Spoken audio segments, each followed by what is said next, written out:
Hi, everyone. Welcome to SBR Sports Picks. His name is Jimmy the Bag. My name is Peter Loshak. This is the Loshak in the Bag show for Monday, November 27th. We are in the heart of the toughest part of the sports betting handicapping season, but it only gets a little bit easier from here, right, Jim? There's no more CFL, right? The toughest part of the college football season is over. The insanity of college basketball takes a little bit of a breather this week.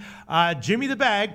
The good news is that overall, last week, everything, totaling it all up, believe it or not, we were both positive.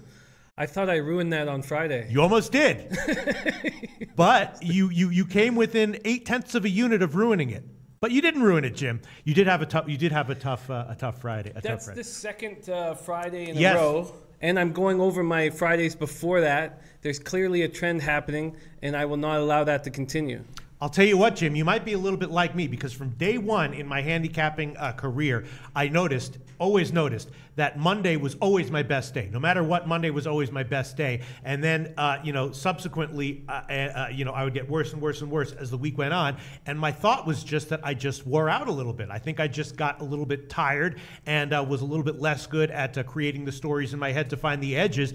It was just uncanny how Monday, win or lose, whatever season it was, whatever was going on, Monday was always my best day by far. And you have such history in this of hammering it every day like this, and I'm new to this kind of pressure. Yes. And I think that you're absolutely right, and I got to be consciously aware of that, and figure out how to stop that from happening. Yes, so it's just something to think about, Jim. It is entirely possible that you're like me and maybe a lot of other people, which is just that when you're rested, you're much better at handicapping, and the more tired you get, the worse you get at handicapping, which would not be a surprising conclusion, right? Yeah, but absolutely. At any rate, overall last week I was 62-52 plus 6.7 units. Jim, you were 32-34 plus 0.8 units because of a bunch of very nice puck line winners in NHL. And I also, the good news is we're both doing very well in college basketball. I tweeted out 10 plays in college basketball on Sunday. How do you think I went in those plays, Jim? 10 plays in college basketball? Yeah. Oh, man, I know that you're hitting over 65%. Well, no. Come on. I was 7-3 on Sunday, which is very nice. Yes.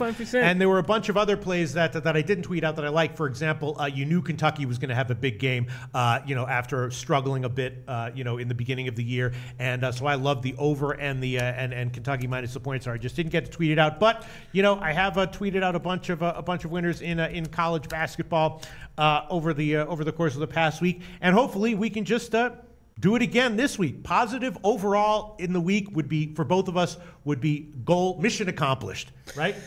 Absolutely. I thought after Thursday, another thing was I had a nice $1,000 win on Thursday, and then I gave it all back on Friday. And I think that is another sign of getting lax with my work ethic, is when I succeed gloriously, I feel so good about myself, and then maybe I lose that edge or something. Well, it might not be. It's not. I don't know if it's work ethic. It's just exhaustion, right? I don't know, but it's clearly concerning. Yes. I mean, even in the pros, right? Those are guys are elite level, athletes, and we are elite level handicappers. Elite level athletes are fatigue is one of the key factors when you're handicapping them. And so even us, as elite world class handicappers, we are going to be affected by fatigue when it crops up. And if it's ever a week where it's going to crop up, it would be last week. That was the toughest week of the season. I agree. It was a difficult week, but yes, of the year.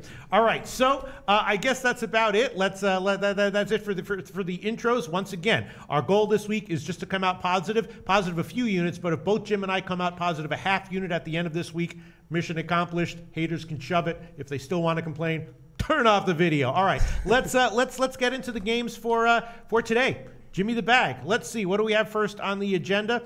We do have NHL on the agenda first. I also don't have a tablet, so I can't see any of the comments. Hey, Juanma, do you think we get a tablet? Hey, thank you very much. All right, so NHL, we will throw up the NHL record in a second. Overall, there's one game that jumped out at me as possible. Yeah, here we go. The NHL record is overall. Let me find out what it is here. I am 61-55, up 7.8 units. Jim, you're 65-75, but because you hit a bunch of nice underdog lines, you're only down 0.4 of a unit. That's it. you were up. And then on Friday, yeah, I feel you, Jim. I feel you, Jim. And you did you gave a yeoman's effort by agreeing to take the NHL and NBA cards on Friday. And listen, Jim, you're down 0.4 of a unit. That's nothing if you can just focus. Absolutely.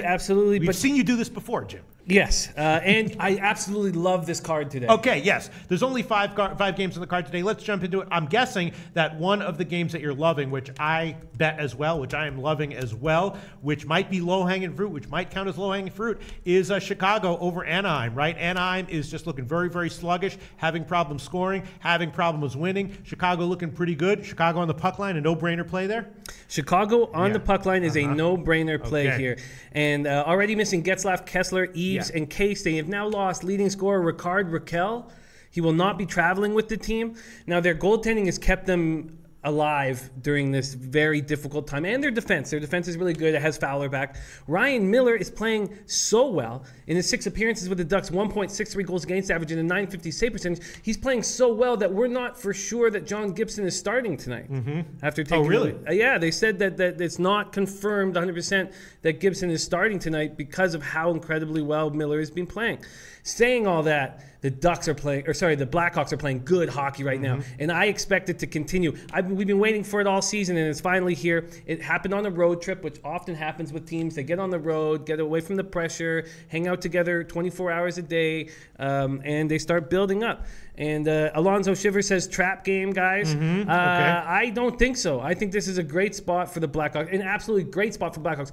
I am concerned that about goals, there may not be a lot of goals. Now, Alonzo says over is a great play immediately. Really? See, I was thinking under would be the play. I'm concerned that there's not going to be a lot of goals in this game. What is Alonzo Shivers seeing that we're not seeing? Obviously, he's seeing a much better performance by Anaheim here. And, it's either, anything that's low-hanging fruit could also be considered, a trap from a different perspective. A lot of people saying it's low-hanging fruit. Alonzo Shivers saying that it's a trap and liking the over. Why would Alonzo Shivers be liking the over? He thinks Anaheim's going to pick it up offensively here, obviously. But that's an impossibility. Now, one thing that could happen, I shouldn't say impossible, but that there's a very, very small chance of that happening. Now, one thing that does happen in the NHL is if you bet on teams when they have injury problems, you often get screwed because they come together and they fight for it, like we saw Boston earlier in the year.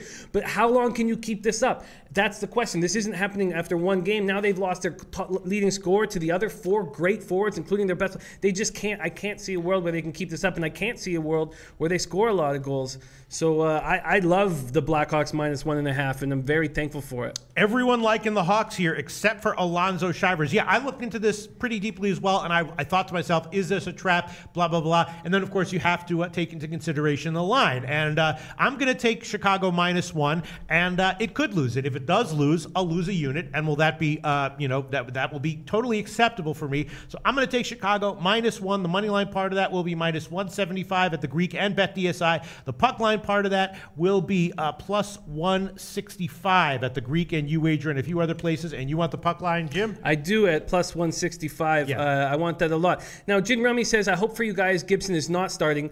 1.5 goals against average in 5 games versus the Ducks. Let me reiterate that I don't believe in those stats whatsoever.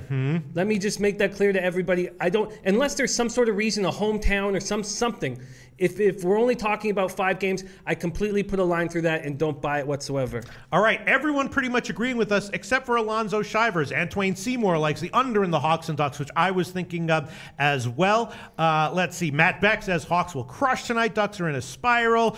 Justin Searcy saying it's low-hanging fruit. We should pound it. Juan Juarez says low-hanging fruit Blackhawks. Listen, Alonzo Shivers, if you want to give a little bit more insights into why you are disagreeing with Jim and I and everyone else in chat, obviously it doesn't mean anything that we're all in agreement here, but.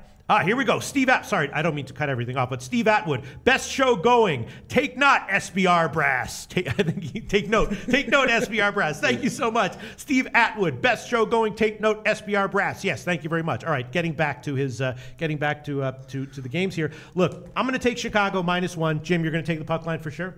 Very confidently and comfortably. And what do we think about the under? I'm thinking about the under. I'm thinking about the Anaheim team total under, because if we're predicating this on Anaheim not having anything offensively, then the under 2.5 at -116 on the team total is probably good as well. It is probably good as well, absolutely, except for the fact that I have a plan for my card today. Now, that makes total sense, but I need to be sharp, and I have 3 plays, all at plus numbers that I'm very confident with, and I'm going to stick with. Okay, sounds good. Wow, now we have a good comment. We're going to get to this in a second. Cal707 Bear says, both teams taking a lot of shots on goal. I mean, yes, that matters. Okay, here we go. Tomorino had a shitty weekend. Sean Jackson says, what up, fellas? I got Twitter this weekend just for picks from you filthy animals. Love you guys. Sean Jackson, thanks so much. That's so funny. Thanks so much. Twitter, send a check, all right? That's send a so fucking funny. check. And my man Ibrahim Khan says, what up? I skipped the birth of my firstborn, a job interview at Google, and a +3 girls orgy only to catch this show live. My man Ibrahim from Norway. Wait, where the fuck is that? What a great guy. Did you just make that one up? No, it's right here, right above the Tomor. Yeah. That's hilarious. That's hilarious, dude. He always has that magic, is hilarious. man. We love him. Yeah. Anyway, Sean Jackson, thank you so much. Twitter, higher ups at Twitter, Sean Jackson wasn't interested in Twitter until he heard that we were using it. So send a check. Thank you so much, Sean Jackson. All right. Okay, you're on Chicago -1. You're on Chicago puck line. I'm on Chicago -1, and let's move on. I guess, yeah, the under and the team total unders. I mean, in the NHL, you really got to be careful with those friggin' unders, right? I've had success finding plus numbers and going with it. And when I've lost, not that I don't think this is the right play. Yeah, I do think that the Ducks team total under is a nice spot. But I've got a plan to my card, and I'm going to stick with it. There you go. All right, moving on. Let's talk about Columbus-Montreal. This is an interesting game because Carey Price, of course, is back for Montreal and playing great. Is that going to continue here? Not exactly sure, but I'm thinking once again the under might be a play, and maybe even better the first period under. Jim, what's your take on Carey Price, and what's your take on likely scoring in this game? Because both teams have had trouble scoring recently. They both have had a ton of trouble scoring. So as you mentioned, Carey Price came back in a giant way. 36 safe shutout against the Sabres. Stopped the Habs' 5-game losing streak. The Habs have moved Paul Byron into the first line with Galchenyuk and Drouin. It worked versus the Sabres. I can't see this continuing to work. It doesn't make sense to me. I've watched Byron for years, watched him in Calgary too. He's not a top-line player. He does a lot of the little things, which is helpful, but you don't want to be playing him 23 minutes a game. The Habs' last-place offense needs scoring desperately. Galchenyuk finally got his first goal in 11 games. Shane Weber looks like he'll miss his 4th game, and that concerns me a tiny bit with the under. But Jackets are riding Bobrovsky, won 6 straight, allowed 6 goals during that streak. They have an 18th ranked offense that is getting worse every game that Alex Wenberg is out of the lineup, and he's a game-time decision tonight. So I am going to take the under, and I want the under 5. Oh, I do. Shit. I want the plus numbers at under 5. Oh, shit. Jim's taking an under 5 at plus money. All right, well, the 5.5 would be -140. The 5 right now would be plus 125. 5 Dimes has 130, but everyone else has 125. We don't use 5 Dimes rounds for exactly that reason, but okay. So there we go. Montreal under. Wow. Under 5 plus 125. Interesting, Jim. Yes, I want to go for a score. And if I'm wrong, I only want to lose 1 unit. Yes. I am also going to take the under on this one, but I'm going to take the first period under. First period under 1.5 -118. That is the current line at Pinnacle. And again, if I lose that one, I'll be okay with it. I am definitely liking the under. All right, is that all you want on that game, or shall we move on? That is all I want on that game. All right, next game I'm also thinking about the under on in the first period is Minnesota-Winnipeg. Now, Hellebuck is supposed to be in goal for Winnipeg. Dubnyk, had his run of 3 straight shutouts, which he also had last year. Then came crashing back down to earth after that. But I think we can still assume that he's a quality, capable goalie in general going forward. And why do we not be liking the under here as well? Well, the Jets were just shut out 4-0 by the Sharks, and they're very angry about ending their 4-game road trip at 2-2. And the Wild looked very bad versus the Blues, losing 6-3. So my worry in these situations is that both teams are going to tighten up defensively as much as possible. And then, as you said, the streaky Dubnyk is at it again. Who knows what the hell he's going to do after 3 straight shutouts? He allows 16 goals in 4 games. This is I'm going to stay off of this game. I'm concerned. Okay, stay off the game. That makes sense. I'll be thinking about that. Probably going to stay off it as well. Now let's look at the next one. But just before we continue, sorry to interrupt, but Matt Beck says stay lock in for the Wild, and he has been very good. Yes. And so that I kind of like them better with stay lock in right now. And I thought that Dubnyk stepped up immensely because he maybe was worried that his job was at stake, and then maybe relaxed a bit after the 3 consecutive shutouts. Alonzo says Jets play great at home, easy win. Yeah, and Grim Reaper says why not take the Jets? I'm not going to take the Jets because the Wild had gone 6-1-1 in their last 8 before that disappointing 6-3 loss where they allowed 3 power play goals and 2 shorthanded goals. 5-on-5, they're a very good hockey team, and I think they're only going to get better as they get healthier, and I just think it's a dangerous spot, and I'm going to stay off of it. Okay, that sounds good. If you don't mind, I'm just going to read a few other comments, and I just love these comments because that's what I love. Hako Schofield 5150 says, always love this fucking show, best show out there, all in caps. Booyah! Thank you so much, Hako Schofield. SBR higher-ups, take note. All media executives worldwide, take note. Thank you so much, Hako Schofield. DP13 says, what's up, Loshak and the bag? Thank you so much. All right, okay, yeah, now let's move. I'm sorry, I just get so friggin' excited that, oh, here we go. Pretty Bois D, new viewer from Denver. Pretty Bois D, money. Thank you so much for being a new viewer. All right, let's move on. So do you want to take a bet on this one, or you're going to pass? No, I'm going to pass on it. Next one that looks like it might be low-hanging fruit at first glance, but then I looked into it a little bit more, and I think I'm going to stay off it. Florida against New Jersey. Now, obviously, Florida having some serious issues scoring. I got burned betting on them once, I think, but then I learned my lesson, and I haven't got too burned by them since. New Jersey obviously playing well. I'm not sure. Florida's a lot more rested here. I'm not sure that this is a good spot for Florida. I mean, for New Jersey, although maybe it is. I think Florida's struggles are pretty much for real, or would you disagree with that? Do you think their struggles are not for real, Jim? I don't think their struggles will. They're clearly legitimate right now, but Dadonov is now out of the lineup. They were getting no offense. You want to hear something interesting? After their game last night, an hour after their game, Trocheck and Barkov went back out onto the ice and just did one-timers for over an hour. And so these are top level players that are in a slump and won't stay in a slump. They only have 12 goals in their last 7 games. Trocheck has 1 goal in his last 7. Barkov has 2 points in his last 5. Huberdeau's assist last game was his first point in 5. They're without their top 2 right wingers, Dadonov and Verbata. So I think they will start scoring later in the year, but not right now. So this game is a pass for you, huh? Well, this is an interesting spot, and we have a couple of them in today's card in different sports. There's an interesting thing happening in this Devils dressing room right now, and it's all surrounded by Brian Boyle. He has goals in his past 2 games, and he's battling chronic myeloid leukemia. And he's brought this whole dressing room together. There's a special thing happening in this dressing room. 5'8", 170-pound undrafted journeyman Brian Gibbons leads this team in goals with 11. Before this year, the 29-year-old had only played 66 games in the NHL. There is a special thing happening in this dressing room. Nico Herscher, the #1 overall pick in the draft, is 5th among rookies with 17 points. 1 behind defenseman Will Butcher on the Devils, who has 5 points in his last 5 games. Taylor Hall has 26 points in 23 games. This team is coming together in all sorts of different facets.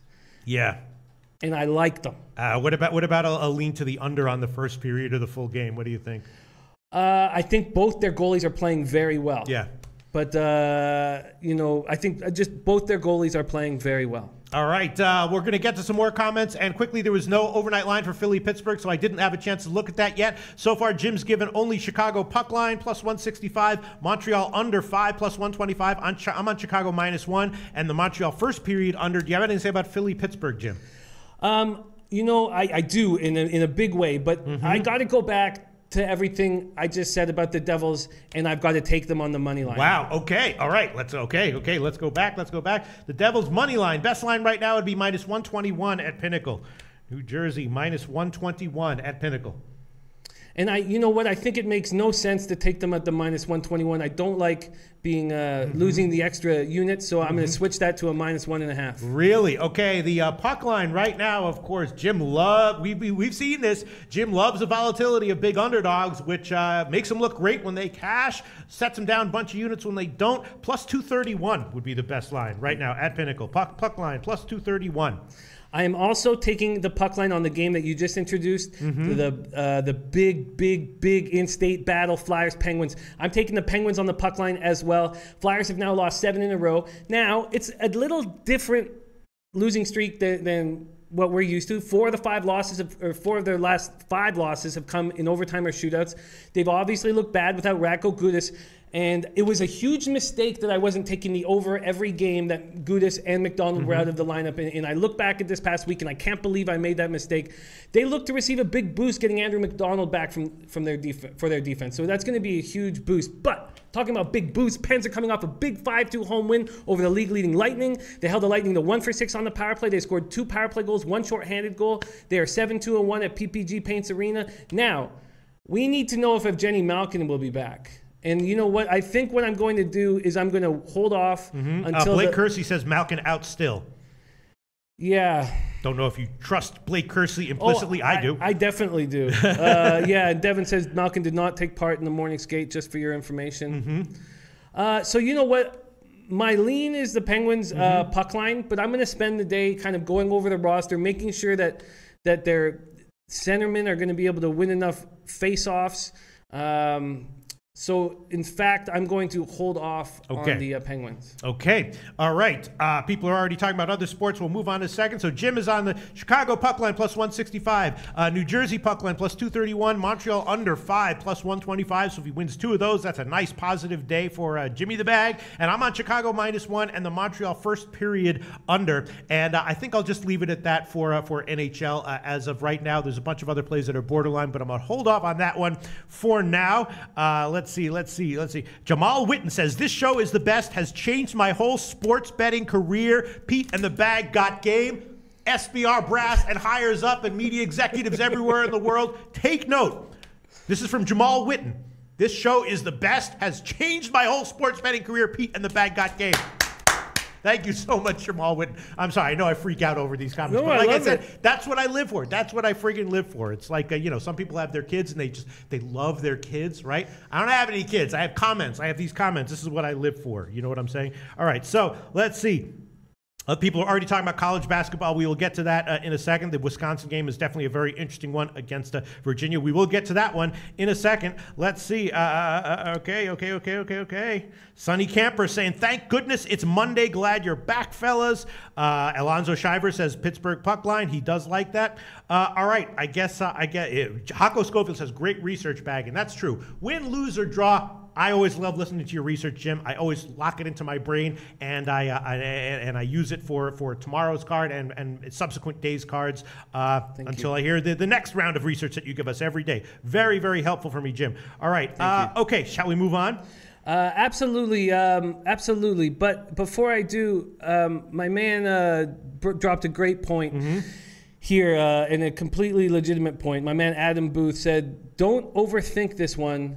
Over is the best play on the card today in that Pittsburgh-Philadelphia game. Okay. Ooh, okay. Now, my concern is Andrew McDonald coming back into the lineup, but I think you could be right, Adam. I really think you could be right. And I'm not going to take it right now. We got lots of other sports to move on to, but the over and the -1.5 is something I'm very interested in, and I will continue to be interested in until the next show. Okay, yes, of course we do. We are going to do this all over again at 6 o'clock Eastern time, where we'll be able to give more picks and read more comments. Right now, just quickly before we get into NBA, I want to read 2 more comments, which I love. Dan Kelly says, Loshak in the Bag better than Martin and Lewis. Wow, that's a rarefied air there. Better than Martin and Lewis. I was actually watching some of that stuff recently. I was like, wow, they were weird as hell in the 50s, man. People were fucking weird, man. What the hell happened to them? And next one is Matt Beck says, this makes being at work so much more enjoyable. LOL. Thank you so much, Matt Beck. And where's the guy? Fernando Macedo says, thank you guys. You are the best. Mexico loves you. Thank you so much, Fernando Macedo. And on that note, we can now move on to NBA. All right, Jimmy the Bag. Juanma, let's throw up the NBA record. I know, but Jimmy the Bag, you realize that one of the reasons people appreciate what we do is that we track our records honestly. Yes. All right, I've had a bad week in NBA too, but I'm still up on the year. 49-40 plus 5.7 units. Jim is 59-59 minus 1.8 units, which again, with a little bit of focus and concentration, can be made a lot better. Jimmy the Bag, we both are coming off a bad week, and I'll just admit it because my record overall in NBA is still positive. But last week in the NBA, so take this into consideration if you're thinking about tailing me. Last week in the NBA, I was 5-10 minus 5.8 units. Wow. Jimmy the Bag, you were 8-13 minus 4.3 units. Wow. It was that fucking Friday, man. Yeah, you were actually doing good in the NBA until that Friday. All right, so let's get to the NBA. A few things I'm thinking about. First game that I'm thinking about. I don't know if you've noticed this, but Boston, obviously, we know how great they've been. Do you know quite how great they've been ATS on the year? I did read a stat, but please. 17-3 on the year, ATS. Is unbelievable. So if you had just given Boston every game this year and that's it, your record right now would be 17-3 ATS, Jim. Unbelievable. Unbelievable, right? Detroit, though, has been pretty good. Not that good, but they're 7-2 ATS on the road, and I'm thinking this spot, I'm going to take Detroit and fade Boston, take Detroit getting 6.5. Not saying Detroit wins, but getting 6.5 feels like it's just a little bit too many. You know Detroit's going to get up for this game. They're rested. I don't like fading Kyrie Irving, but I think I'm taking Detroit plus 6.5, Jim. What do you think? I love it. Yeah. I'm going to be taking Detroit, but I'm going to do it a little bit differently. But I love it. Okay. Absolutely. Avery Bradley comes back to Boston with a chip on his shoulder. Kemba Walker recently said that if Bradley's not the best, he's one of the best on-ball defenders in the league, also averaging 16.7 points per game. Now, the Pistons have been sort of a on and off team a little bit. I mean, it's hard to say that with a team that's 12-6 overall, but they beat the Thunder last out in OKC to improve to 5-4 on the road right after OKC beat the Warriors. It was very impressive. And now we're dealing with something in this game that has to be taken note of, and that's that Jaylen Brown will probably be back from his best friend's funeral. Mm-hmm. And when players come back from a situation like that, they get focused. That happens to me too. Yeah, I noticed that too. Like, and it doesn't even necessarily have to be. I'll never forget. There was one time I did the best I came in like in the Heritage March Madness contest. I came in like third place or something like that. And I had like the flu that night, the night before, and I was like completely wiped out. But I had to make the picks because there was a deadline, and there was just something about going through that trauma that focused me. And you see that all the time in professional sports and college sports. Absolutely, and that's where when a guy like Jaylen Brown with that skills package can completely take over the game. Now, Justin seriously has a great point. He says Boston versus any skilled big man will be challenged, and that couldn't be more true. I feel that's their weakness.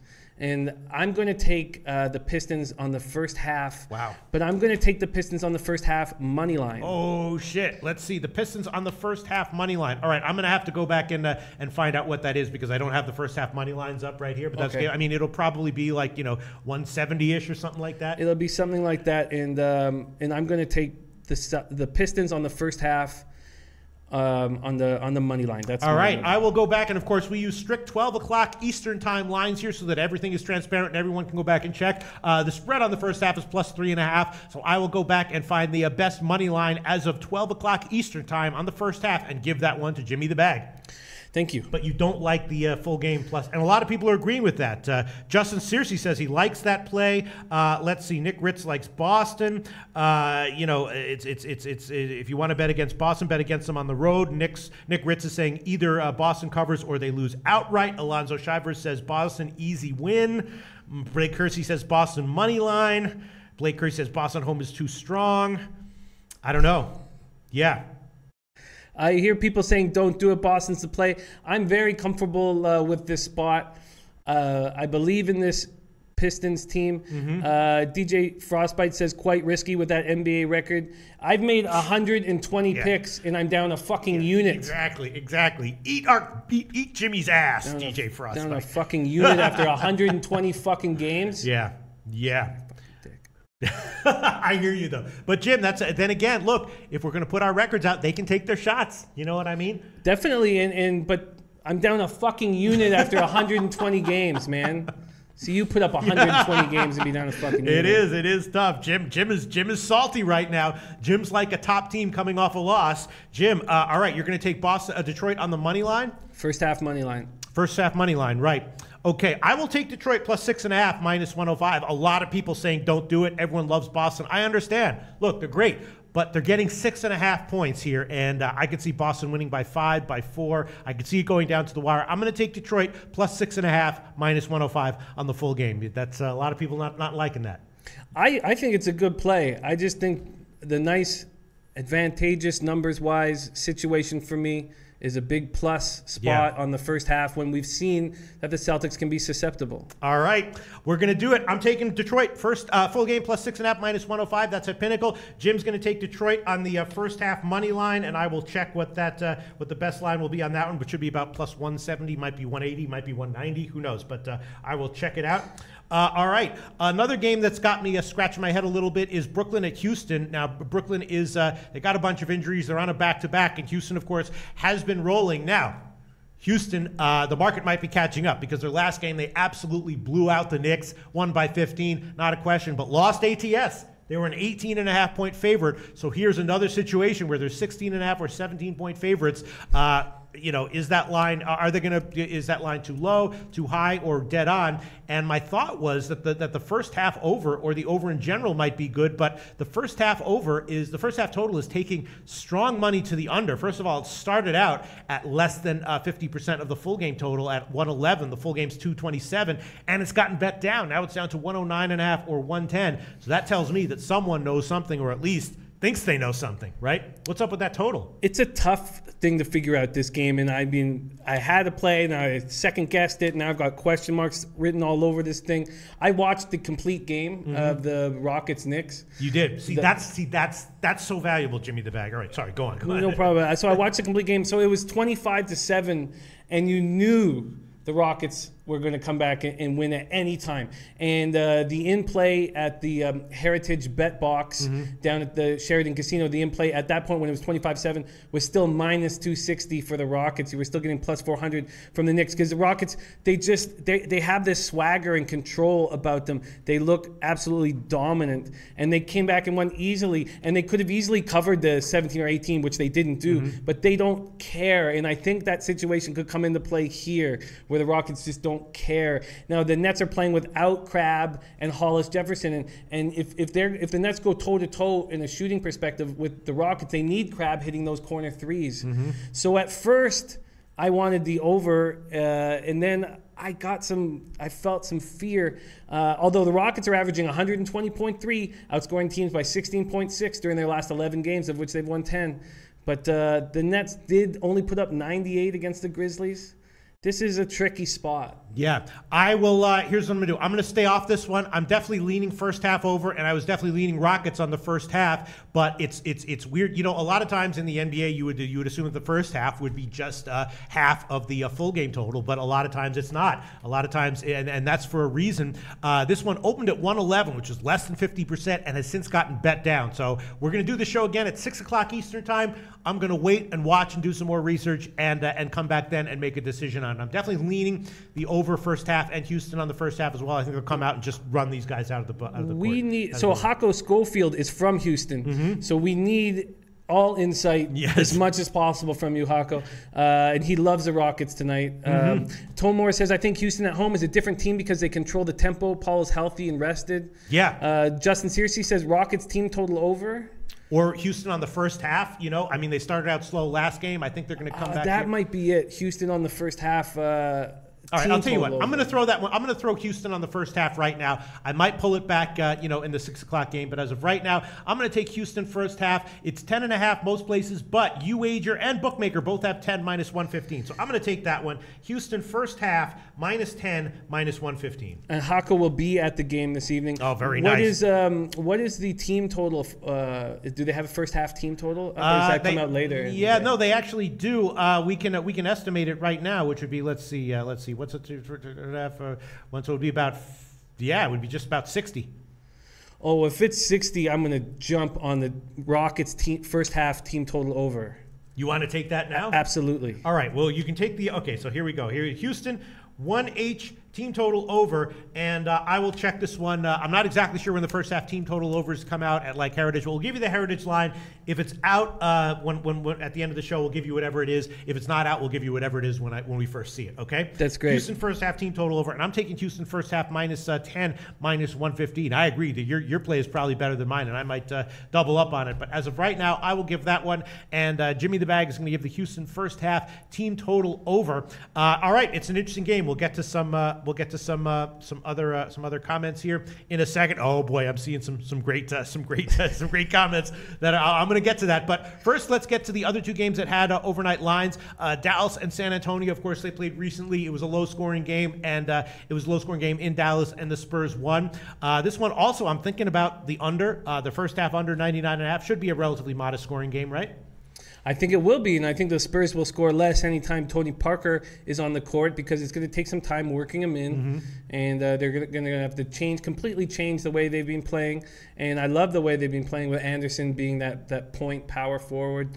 So yeah, I think that's a good spot. Again, the total on this game is 194, but the first half total is 99.5 or 100. So it's more than 50%, considerably more than 50% of the half, and that makes me a little bit nervous. I will go on it for now. I might pull it after I do more research, but BetDSI is 100.5. So I'm going to take the first half under 100.5 minus 110. Other places have 99.5 or 100, but DSI is 100.5. I'm going to take the first half under 100.5 minus 110, and I'll look into it a little bit more, but I'm going to throw that one on as well. You want to play on this one, Jim, or a pass? I do want to play, and I know that I'm playing with fire, but I'm drinking the juice, the Dallas Mavericks juice. Now, obviously, I hit them on the big money line on that bank shot 3, yes, and that was incredibly enjoyable.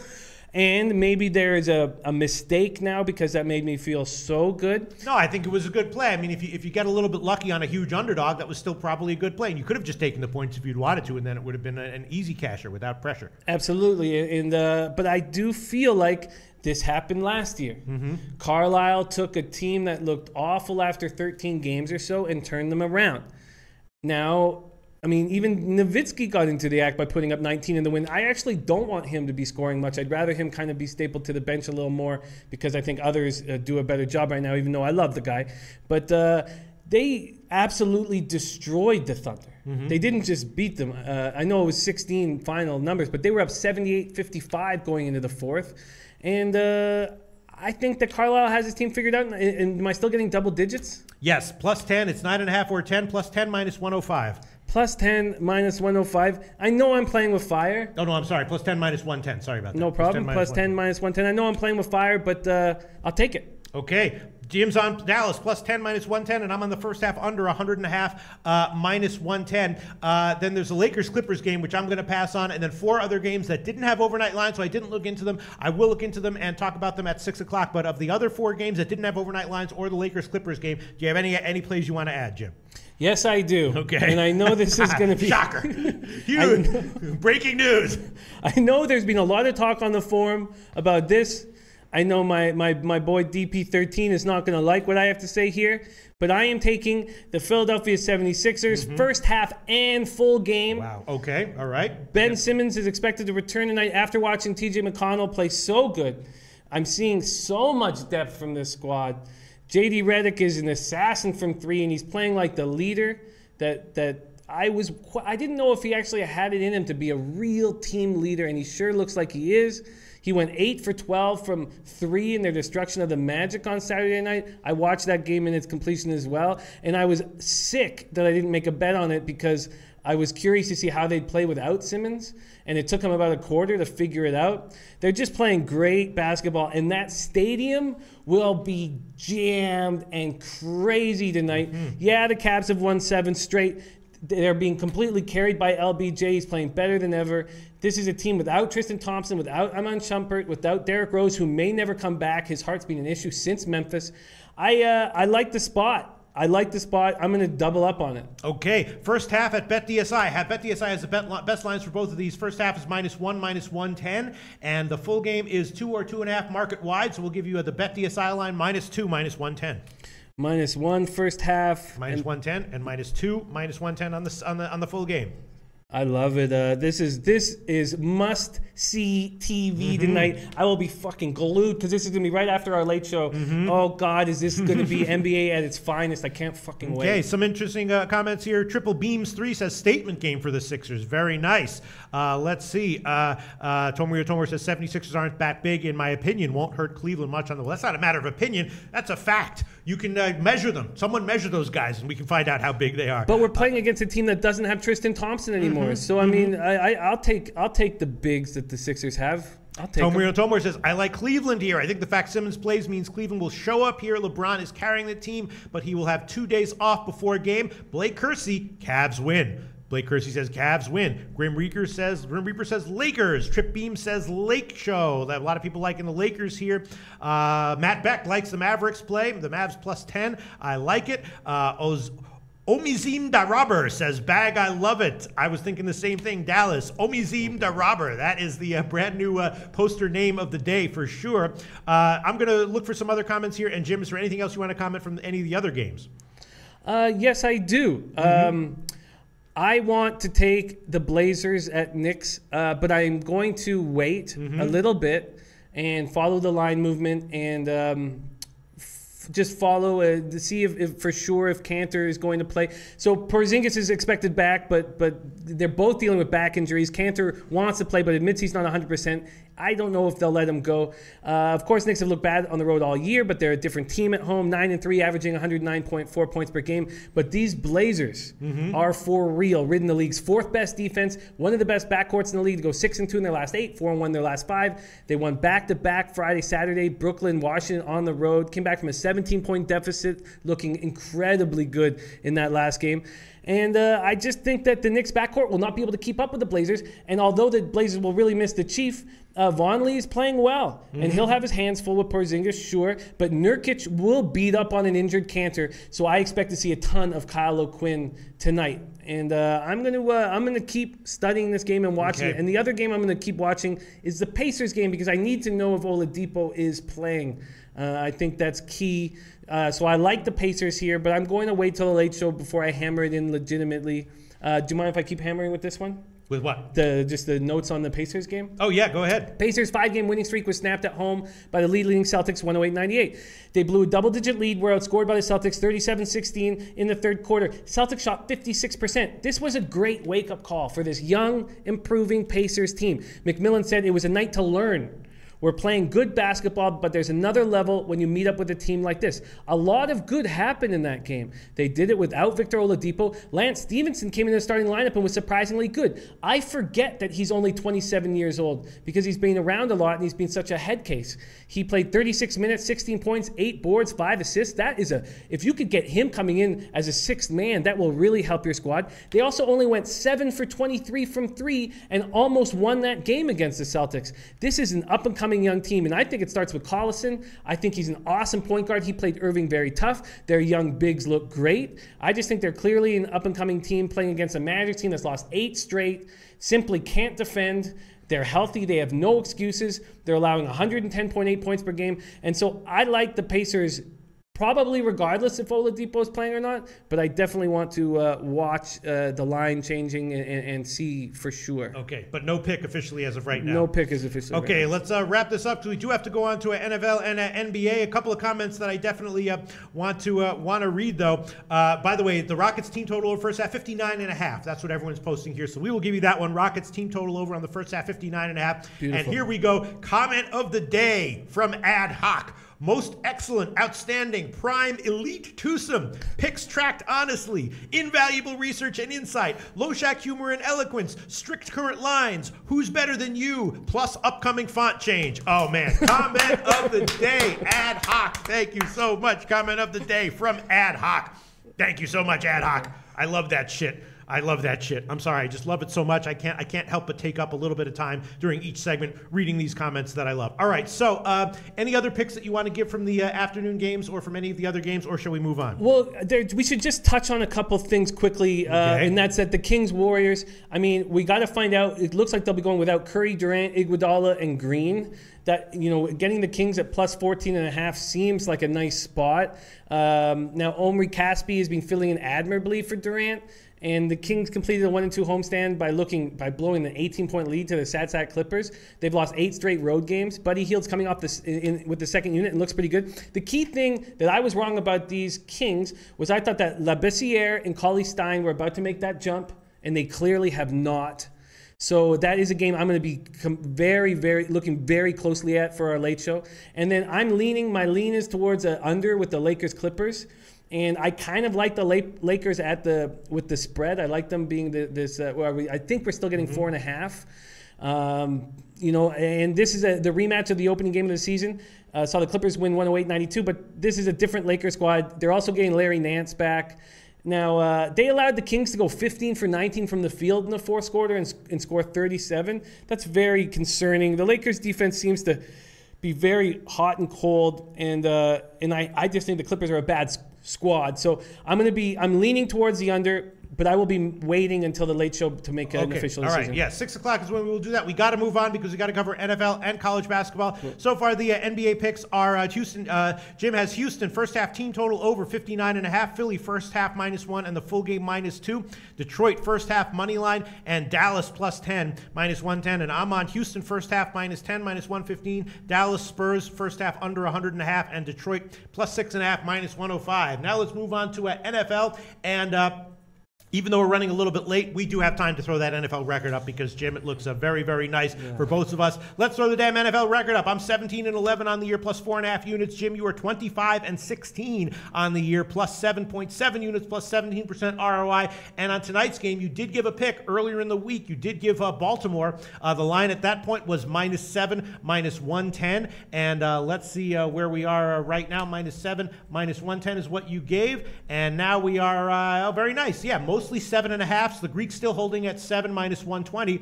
So you beat that line move by about a half point. Very nice, Jimmy the Bag. Yeah, I'm very comfortable with this game. My only issue has to do with, obviously, the Ravens offense. But, man, do I think that they can beat up on Savage. Now, they just put up 31 points to a Cardinal squad that does have a good defense. I know that some interceptions were a part of that. But maybe Savage is starting to figure it out a little bit. It's possible, but I think Harbaugh is a very good coach. We saw what he did off of a bye to Huntley and the Packers, and now he's getting Huntley and then Savage back-to-back. I respect Harbaugh, and I think he's going to I think the defense is going to step up, and the Ravens are getting Woodhead back, and they needed a little spark offensively. So hopefully that will be it. So we've had two kinds of opinions here about a whole bunch of people were saying that the Monday night game is a 10-foot pole. Stay the hell away from it. Julian Yassin, though, agrees with you. He says, back up the Brinks truck on the Ravens. Harbaugh knows how to crush bad QBs. Yeah, my only concern is just that, Savage had a little bit of a better game last game, and, he's no great shakes, but if he can bring anything, Houston does have, some potent weapons on offense, and you're giving a lot of points here, 7.5 or 7. Baltimore does not have a particularly dynamic offense, to put it mildly, so that's a lot of points to be giving. There's absolutely truth in what you're saying. Tomor says Flacco's a much better quarterback at home. Houston's defense is still garbage. I think Arizona's defense made Savage look better than he is. Flacco finally had time to work with healthy Ravens receivers. I agree. I think this is a really good. I think Julian put it perfectly, and Triple Beams did a nice touch too. Triple Beam said, I don't think Savage has seen a defense that flies around like this. And this Ravens team at home, God, I love Baltimore so much, and I love that downtown core where they play. And it's just going to be rocking tonight. And I think the Texans are in trouble. We had a similar situation, I think, with Pittsburgh, with Roethlisberger in prime time. People made similar arguments in favor of Pittsburgh on that one, and that turned out to be the right call. So maybe we do. Yeah, it's just you have Harbaugh and Flacco and the Ravens at home against a team that maybe looked a little bit better than they actually are last week, right? Yep. All right, Jimmy the Bag's going to ride with Baltimore -7, -110. There is still a 7 out there with the Greek 7 -120. Some of the rec books might still have 7, but everyone else has a 7.5 Pinnacle market-wide, so you beat the line move on that one, Jimmy the Bag. All right, so shall we move on to college basketball? Absolutely. All right, let's move on to college basketball, and even though we are running a little bit late, we are going to throw up the college basketball record, damn it, because it looks really nice, okay? Last week, Jimmy the Bag and I both I wouldn't quite say killed it in college basketball. Hey, well, okay, there you go. Wouldn't quite say killed it in college basketball, but did very well. Overall, I'm 35-29. That was after a subpar start to the year, up 3.5 units. Jim is 9-5, also up 3.5 units. And last week in particular, I did very well, including, and I'm definitely rounding to form in college basketball. Let me see. Last week, I was 33-25, up 6 units, including a nice bunch of tweets on Sunday. And Jim, all your picks came from last week, so you're up 3.5 units. Today we have a relatively small card, but a bunch of plays that I bet. And I think I will give them all. Let me see where to start. I guess the first place to start would be Marquette at home against Wisconsin. Marquette at home against Eastern Illinois. I did bet Marquette here, and I'm thinking about giving the first half over as well. Marquette has played obviously a tough schedule, and I think they overmatch Eastern Illinois. It's a similar type of spot to the Kentucky game. Not nearly as good as the Kentucky game against who was it? Illinois, Chicago. But I just feel like it's a similar kind of spot. Marquette will have an opportunity here to blow out a team that they overmatched, and I think they'll be able to. And I'll give it minus 17.5 at BetDSI. What do you think, Jim? As you know, I've liked Marquette this year, and I've already hit with them. I'm going to study this game a little more. I have 3 games that are fully capped, and this isn't one of them, but I expect to be taking Marquette on the Late Show. Okay. I'm going to take them right now, minus 17.5, minus 110. I might also be thinking about the first half and also the first half over, which is just 70 and, or actually 69.5. Wait, let me see. Just 70.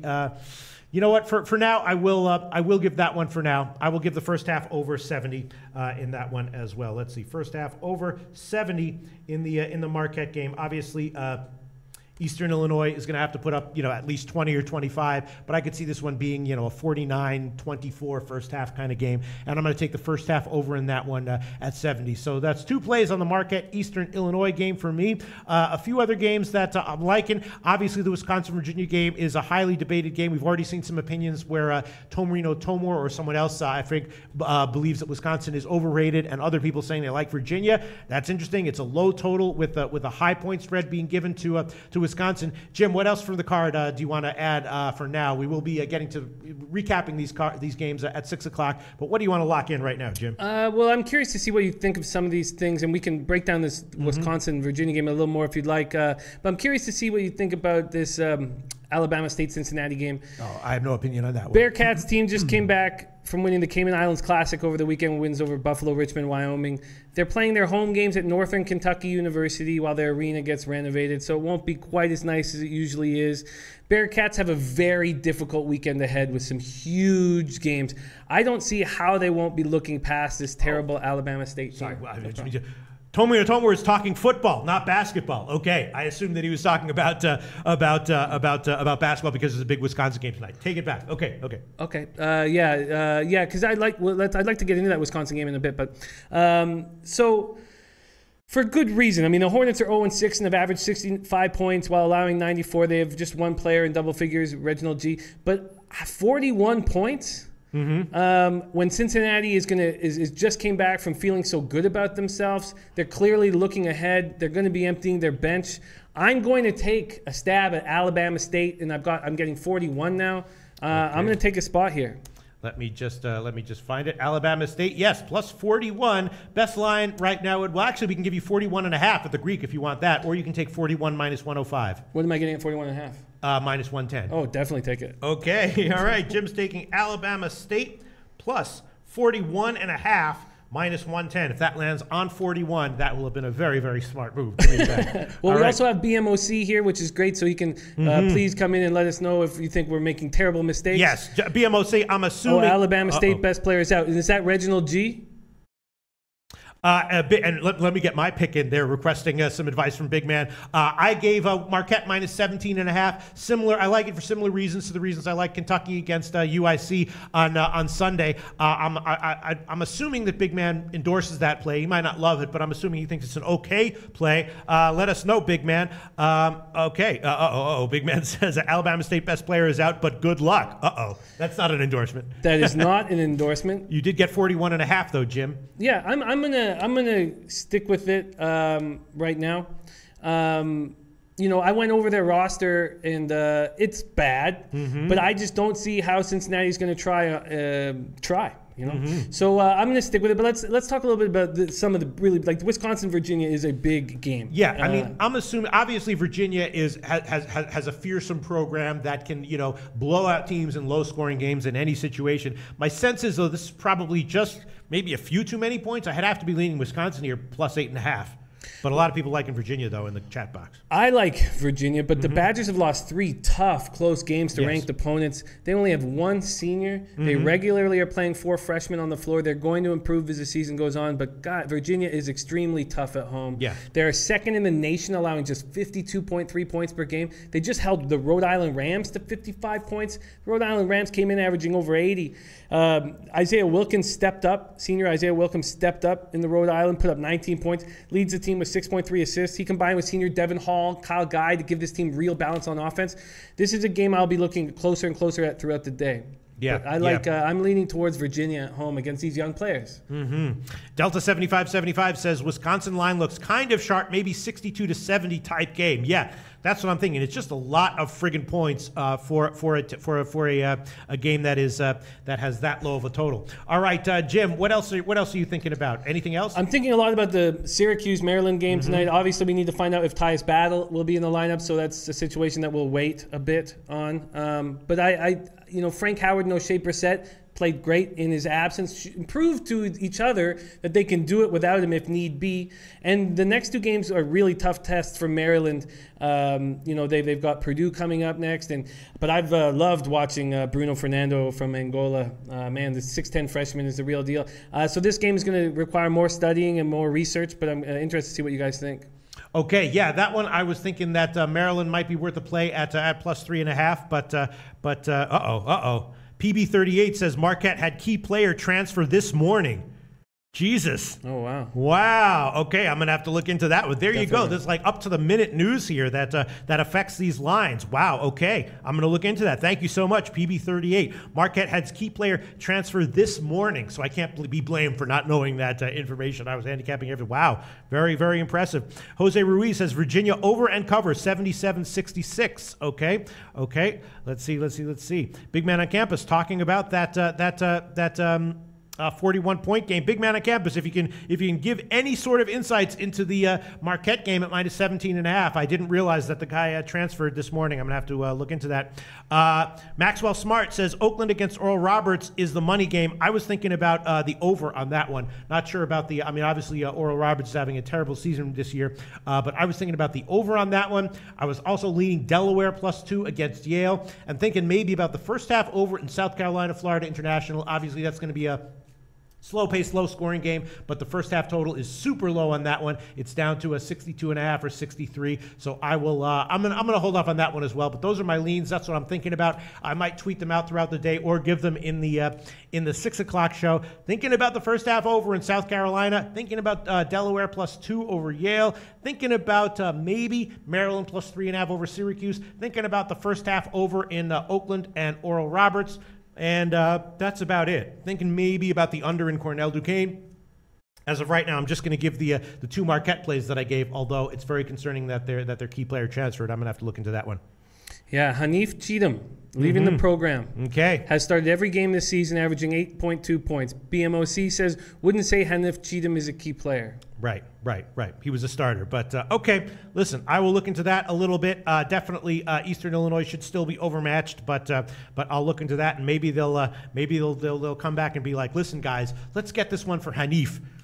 Right? Let's blow out Eastern. Hopefully someone will have the idea to give an Eastern Illinois blowout in honor of Hanif Cheatham. Big Man has another big line. I endorse Marquette. EIU has been getting waxed. High-level programs on Big East can fill players right away. Yes, won't mean much at all for Marquette. EIU giving up a ton of points. Yeah, that's why I also took the over on that one. Hopefully the players will get together, have a big huddle, and say, let's put up 50 points in the first half in honor of Hanif Cheatham.